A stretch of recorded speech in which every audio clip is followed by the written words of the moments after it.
Hey, before you get into this video, please note that this video will contain spoilers for areas and events that happen in Chapter 7. So if you aren't there yet, I recommend putting this in your watch later folder so you don't get spoiled. Alright, now let's get into the video. In fiction, anything can happen because it isn't bound by the restrictions of the real world.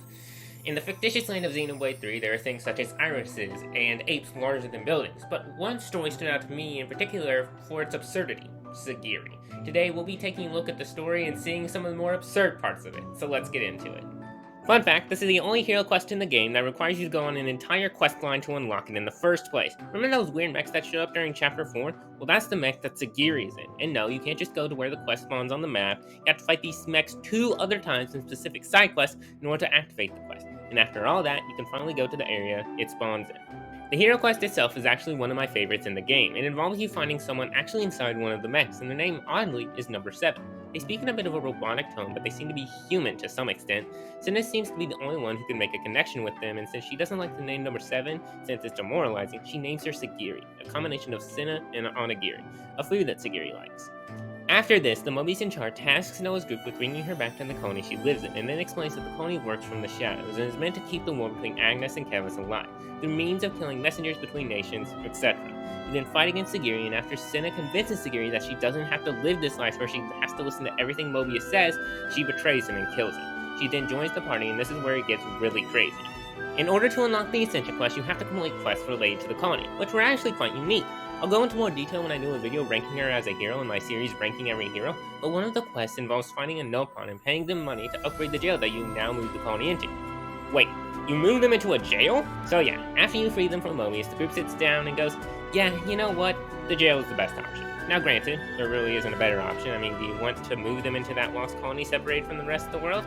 But it is kind of humorous that they just casually live in the jail now. And funnily enough, the Agnes soldiers who were originally there, after seeing their queen be fake and Mobius get curb stomped, they decide that they will die on the hill defending the Agnes Castle jail for some reason, which they then subsequently die on. Noah's group then transfers the colony's residents to the jail, and the rest of the quests are basically building camaraderie between the members of the colony and them adjusting to their new conditions, and spending all of your surplus gold on upgrading the jail to look a little bit more lively. I hope that Nopon can live a nice life now. Now I failed to mention that one of the colony's residents actually dies right in front of Noah's group's faces. Apparently, he put his machine into overdrive mode and it sapped all of his life force because he really wanted to protect his friends. And then the Mobius goes, yeah, I created that system, but I really care about my colony's inhabitants. So admittedly, he kind of deserved what he had coming. Funnily enough, you can't actually do all of the side quests related to the colony after you beat the original hero quest. You have to do story progression all the way up to right before you can go into Origin. Then you have to beat up Chris and then free Kevis Castle, also you can go to one Nopon in that area to fix one of the colony members' flutes that got damaged. And because of that, you can't unlock Tyon's turquoise swimsuit until mid-Chapter 7. Yes, they really locked his alt swimsuit until Chapter 7. For some reason, Tyon ends up getting the short end of the stick when it comes to the swimsuits. The challenge is locked behind the Ascension quest of Segiri's questline, which is quite literally the latest Ascension quest you can unlock since it's locked behind Chapter 7, because of one quest and one Nopon. And why is it locked behind that? Because the opponent in the challenge is Segiri and the boss of the Ascension quest. They literally could have chosen any other boss to lock this challenge behind, but nope, they decided to be the last Ascension quest you can unlock in the game.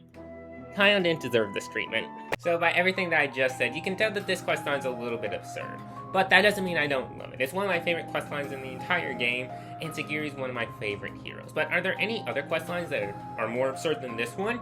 Let me know down in the comments. I read every single one of them, even the 2,000-word essay ones. And if you enjoyed this video, please subscribe. I would really appreciate it, and there's more Xenoblade Chronicles 3 content on the way. So if you like this type of content, you're in the right place. But with that, have a great day, evening, night, wherever you are. And this is Crystalized, signing out.